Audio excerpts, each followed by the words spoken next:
Amiri Musa Yusuf Kundecha ni amiri mkuu wa Baraza Kuu la Jumuiya na Taasisi za Kiislamu Tanzania. Taarifa yangu inasema ni Baraza Kuu la Jumuiya na Taasisi za Kiislamu. Baraza Kuu katika kupokea kwa mkono wa shukurani kauli ya Mheshimiwa Rais wa Jamhuri ya Muungano wa Tanzania, Mheshimiwa John Joseph Pombe Magufuli juu ya kufunguliwa kwa shule zilizobakia. Hii ikiwa na maana ni pamoja kwetu na zawia, tarika, madrasa na shule za awali zilizopo na vituo vingine vya kielimu kama ilivyo kupitia kauli ya Mheshimiwa Mufti alitaja habari ya madrasa moja kwa moja.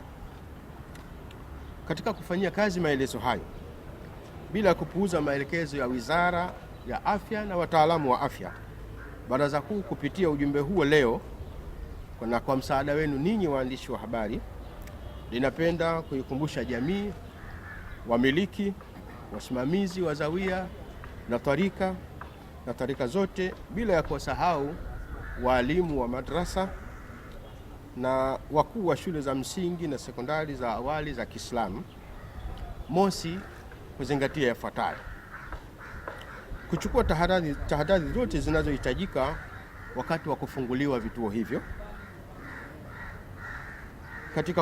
katika kujikinga na maambukizi ya virusi vya korona, ikiwemo kuwa na vifaa kinga vya maji tiririka, sabuni, vitakasa mikono na ikiwezekana barakoa.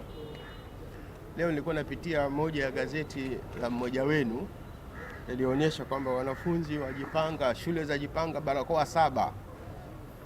Kwa hivyo nikizingatia vituo vingine ninavyokusudia, mtaliona maana ya hili neno ninalosema sasa. Pili, kwa kuwa vituo vingi vya dini huwa ni vya kujitolea, ni dhahiri uwezo wa kutimiza masharti muhimu kwa kinga na tahadhari utakuwa ni mdogo, kama sio kukosekana kabisa. Kuvisaidia vituo hivi ni jambo la muhimu sana. Tunatoa wito kwa wahisani na wasamaria kusaidia, nasi tutakuwa tayari kusimamia zoezi hilo la kuwafikia, kwani kuathirika kwao kunaweza kuwa chanzo cha kuathirika kwa wengine. Tatu, umefika wakati wa kuanzishwa kamati za afya zinazoelekezwa na wizara mara kwa mara, au kualika wataalamu wa afya kutoa somo na maelekezo yatakayofaa kwa vituo hivyo. Nasema hivi nikitambua kuwa madrasa, zawia, tarika hazina utamaduni wa kualika wataalamu wa afya, na hasa wakiwa si Waislamu. Lakini jambo la afya halihusu imani yako. Mtaalamu atabaki kuwa mtaalamu hata kama mnatofautiana kiimani. Lakini pakiwa na utaratibu kama unaohimizwa na Wizara ya Afya, kutengeneza kamati zile za afya katika misikiti yetu, hata misikiti hakuna tamaduni ya kufanya jambo la namna hiyo. Nafikiri ni jambo la muhimu kupitia sasa kwa ujumbe huu usafiri, kuonyesha wamiliki, wasimamizi, wadhamini waone haja ya kuwa na vitu vya namna hivyo. Kama tulivyopata sifa kubwa ya kudhibiti na kwenda vizuri na tatizo la korona, sasa hii changanyikeni inayokuja. Wanafunzi wa madrasa kwa sehemu kubwa huwa ni vijana wadogo sana, uwezo wao wa kuzingatia vitu huwa ni mdogo sana. Lakini madrasa zetu tunavyozifahamu, kwa mfano kisema swala la distance, madrasa ambayo ina vyumba viwili vya madarasa, ukiwaambia distance maana yake labda wasome kwa wiki nzima watoto wachache, maana yake waje kwa kupokezana. Kwa hivyo haya yote yanaweza yakasaidiwa kama watafikiwa na kutembelewa na wataalamu wa afya, kutoa zoezi la namna mahali walipo wanahitaji kuwa na nini cha muhimu ambacho kingeweza kusaidia kukidhi haja hii iliyojitokeza. Tusingefurahi kama viongozi wa dini kuona ruhusa hii baada ya kukamilika na kutoa, badala ya kuendelea kutoa shukurani kwa Mheshimiwa Rais na pongezi, tukaanza kujutia haya yaliyojitokeza. Tunaamini haya yote hayawezi kuwa na tatizo kama utaratibu utakuwa umezingatiwa. Lakini pia 4 ni kukumbusha umuhimu wa amani na utulivu, ambalo ni jambo linaloweka mazingira mazuri ya kushughulikia jambo lolote.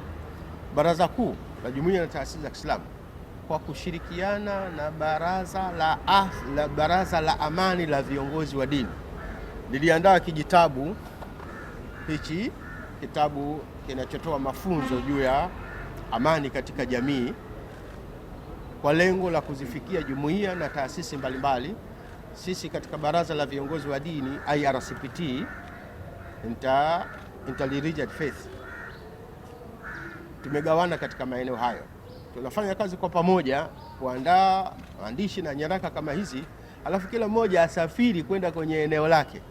Ni vigumu na wakati fulani upokelewa kwa shida. Akija askofu anataka kuleta ujumbe unaotokana na afya au amani ya waumini, mshtuko ule unakuwa tatizo. Lakini tukikutana wenyewe kama viongozi, tukitoka na nyaraka, ni rahisi kusafiri kila mmoja katika eneo lake na kufikisha ujumbe huo. Kwa hivyo baraza hilo lilitoa andiko hili baada ya kuliandaa na kulipitia kwa muda mrefu, na sasa andiko hili linatawanywa maeneo mbalimbali. Hata nyie, ingawa sio walengwa kwenye jumuiya na taasisi, lakini kwa sababu ya kufika kwenu, nitakupeni kopi moja moja ili muone tu baraza la dini liliona nini katika kufanya hivyo, ili isaidie kuona amani na utulivu vinavyokwenda, na hasa katika vipindi tunavyokuja mbele yetu. Tuna vipindi vya chaguzi. Tunaamini sambamba na kazi hii ngumu ya tahadhari ya korona na chaguzi na tabia za vurugu kwenye chaguzi, inaweza ikawa tatizo ambalo linaweza tukatufanya tukahama kwenye yale ya muhimu na tukajikuta tumeingia katika jambo lingine. Na mwisho, na sio kwa umuhimu, ni kuwakumbusha wasamia wema, kunusuru maisha ya mtu mmoja ni sawa na kuwanusuru watu wote. Kuna utamaduni wa wafadhili na wasamaria kusaidia mipira, kusaidia misi fulani, Mr. fulani. Nafikiri tusaidieni nyinyi kuwafikishia ujumbe utakao kwenda kwa ladha ya mazungumzo yenu mazuri, waone haja ya kusaidia vituo vya dini angalau katika maeneo haya magumu ambayo vikiathirika vituo hivyo vinaweza vikawaathiri wale wengine ambao wamechukua tahadhari na wametimiza kila jambo linalotakiwa. Kwa hivyo wasamaria hawa na wahisani hawa basi wakumbuke pia kuelekea vituo vya dini vikijulikana. Sehemu kubwa ya vituo vya dini hufanya kazi ya kujitolea. Kwa hivyo huwa kwao ni ngumu sana kuwa na gharama za ziada za mambo yanayojitokeza au kukidhi mahitaji ya wale wanaowahudumia. Kuna kitu kimoja katika madrasa kinaitwa juzuu. Thamani yako huwa ni shilingi 300, nzuri inakuwa shilingi 500. Basi mzazi umfukuza mwanaye aende shule na akamtaka mwalimu amtafutie na juzu mwanaye hilo la 300, na ikifika mwisho wa mwezi hamlipii ada. Lakini pia mwalimu akiagiza tu kwamba Jumamosi hii mje na 200, maneno yatakayotoka hapo yatakuwa mazito. Tunaamini hawana roho mbaya, lakini ni hali halisi ya kazi yao. Katika jumuiya na taasisi zimo tarika, zimo zawia, ziko madrasa. Hiyo ni sehemu ya kazi yetu ya kawaida, na tumejieleza humu. Kama wahisani watapata tabu kuwafikia, sisi tutakuwa tayari kusimamia zoezi la kuwafikia kama tunaweza kupata msaada hiyo kwa upesi na kwa haraka. Na kama ambavyo baraza la dini likuja na vitabu hivi, lakini kuwafikia watu mmoja mmoja hapana. Tunakutana kwenye vituo vyetu vya kazi na sisi tunaenda katika mfumo wetu wa kazi kuwafikia walengwa maeneo mbalimbali. Hiyo njia inaweza ikatumika, lakini pia hii sio njia maana yake hakuna njia nyingine. Hapana. Kile ambacho kitakuwa kimepatikana tutatazama kinahitaji kufika mahali pengine kwa njia gani. Tutaendelea kufanya kama tunavyofanya sasa, alimradi vifaa halisi, lakini pia hata fedha zingehitajika, kwa sababu ndio zinaweza kusaidia kuhama kutoka eneo moja na eneo jingine. Kama tunavyofahamu, Dar es Salaam ni uniki, ina maeneo mengi ya kujitegemea. Mikoani kuna hali ngumu kidogo.